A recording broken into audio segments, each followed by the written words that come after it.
So let's move on to Obama launching a book podcast. um, so Obama announced this week that he is launching a new podcast about books on Audible. His framing in his tweet was that at a time when fewer people are able to sit down with a book, it's important to remember the joy and power that can come from reading. He's promoting what I found interesting is that he's promoting a book podcast on a listening platform. Right. And yeah. And then the other thing is that, like, here we go with another celebrity podcast, because we've been talking about here how we've seen just a general rise in how many celebrities are turning to podcasts, not only to grow their own audience, but as a way to have conversations that they can't have anywhere else. And so I think this is super interesting, right? Like, Obama, obviously, like, I mean, since he was president, has been coming out with yearly lists of his favorite music and his favorite books for the year. And there's always super popular. They always go viral. And it's really positioned him as being a reader. And I think it's like really interesting, especially at a time when, a lot of people just aren't reading, that he continues to have that be a seminal part of who he is, but also a thing that he uses to share and relate to people on a human to human basis. So that I thought that was really interesting. The main thing here was that I thought was I guess different, is that it's talking about books that have already come out and that made him who he is today, right? Like, it's not going to be current books that are really coming out. It's more like a discussion that he's having with books that made him into the man that he is now, into the president, ex-president, and all that. So it was, interesting to think about it as in, like, this isn't necessarily that he's going to be out there as like the next Reese Witherspoon or Oprah or Dua Lipa, right? Who have like a current book club that people, listen to and like interview with like the authors and stuff. But it's still more about him, which, is kind of funny because, a lot of the stuff that he does obviously is about him. And I thought that was like a unique way. It also seems as if it's only going to be 6 episodes. So I do wonder if this is going to be an ongoing thing that he has going, or if this is just kind of like a one-off, like, let me talk about the books that made me who I am, and then figure out like what the next, podcast is. But yeah, did you see this, Jonathan? Well, I think, you know, it's interesting the areas that Obama chooses to continue to engage, right? Mm-hmm. Many ex-presidents and heads of state live incredibly quiet lives after they're no longer in office. And for the most part, generally, I think Obama did as well. Now, if I were him, I would be thinking about, what am I passionate about? What kind of legacy do I want to leave? And where can I make an impact, continually to society in a way that can really impact, affect future generations. And so it's interesting for him to choose reading, right, as this current Mm-hmm. project.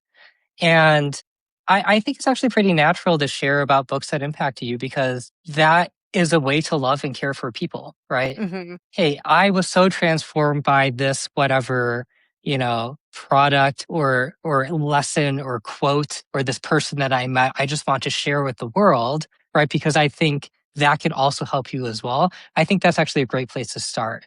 Now, if he's Mm-hmm. starting with just 6, makes sense, because he doesn't want to commit the next 20 years of his life to this. And Yeah. if it goes well, maybe he'll do more.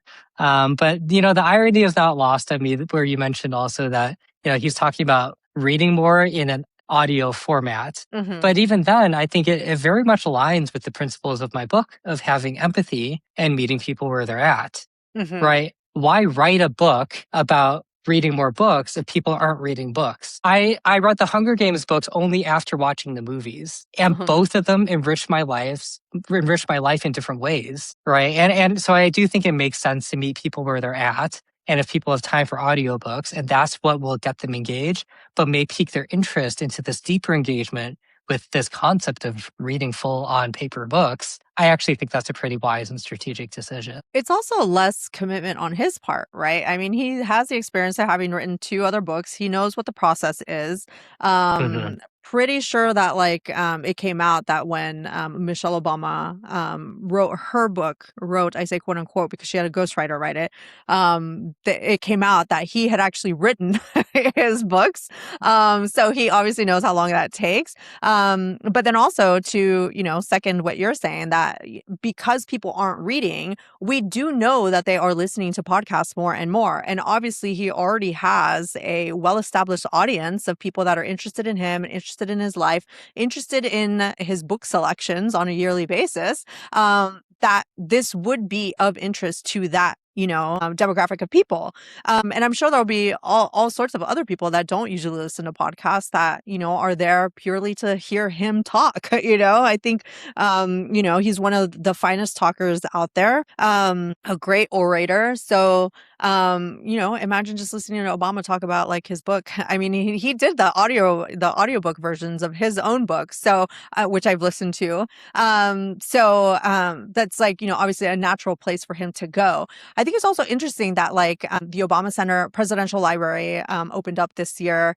So obviously he now has a bit of more time on his hands. And I think like you said, it is interesting that this is what he's focusing on, the reading and the intellect, right? He's always obviously valued that throughout his life and through the presidency. And I think it's great that at a time when we are seeing people not read as much, actually, I did see that today. Book sales have gone up this past year, which is pretty cool. But it is good to kind of, bring back reading as a thing that people enjoy as a hobby, and having those types of discussions. I do look forward to, seeing what it is that he says, not just about, his own personal life, but how it fits into his worldview and how the rest of us can maybe learn a little bit more from that at a time when it does feel as if not everybody is as close as you would want us to be. Okay, so a couple lessons for me are that a celebrity cosign has now replaced the institution as a credible engine for cultural products. So what that means is that we're seeing more and more celebrities come out and talk about the things that they like, books, movies, and have those be recommendations that they put out there. And this is, that's been solidified with, Reese Witherspoon and her book club, Oprah, obviously, Dua Lipa. There's lots more. I heard that, Kaya Gerber has her own. So we're seeing more celebrities kind of put out there the things that they enjoy. And here we have one of the biggest celebrities now who has, I guess, found it safe enough to be, putting this out there and not be seen as icky. Um, I don't know like how to explain, like where it's like beneath him to like do this. I think about this because we have, this kind of, it called to mind the whole Meghan Markle and Harry, Prince Harry, wanting to do the Netflix show and like a podcast and stuff, but then actually never really doing much with it, right? Like Meghan Markle had her like interview show, and she did it for a little bit, but then it kind of just, went away.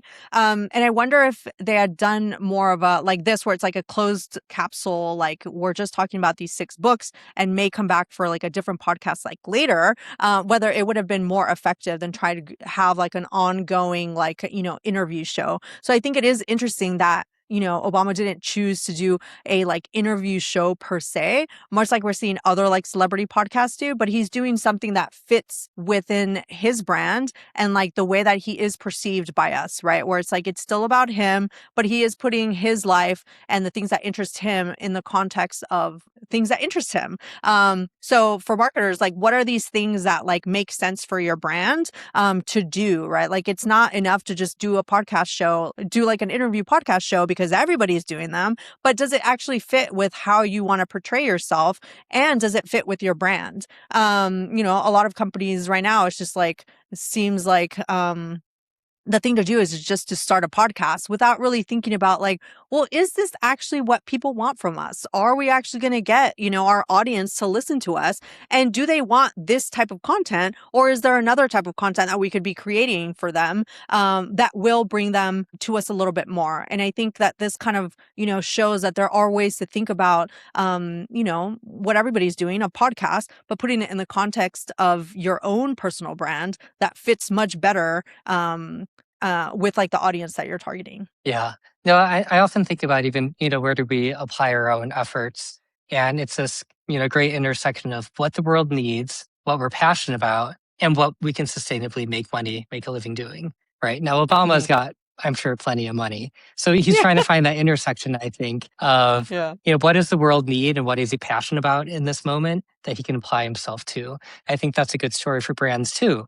Right. Value proposition is the customer's need and what value you can add to their lives, right? And in that third circle, in a sustainable way that makes you money, right? I think that's actually a very important, consideration when thinking about launching new products or services is Mhm. how are you actually meeting needs with the core of who you are and what you're actually good at and what is the reason to believe that you are the one who can actually provide that value. Yeah, I mean, there obviously is some monetary decisions that went into this, right? Because he went with Audible as opposed to, going Substack, direct to people or just like launching a podcast with like a podcast partner.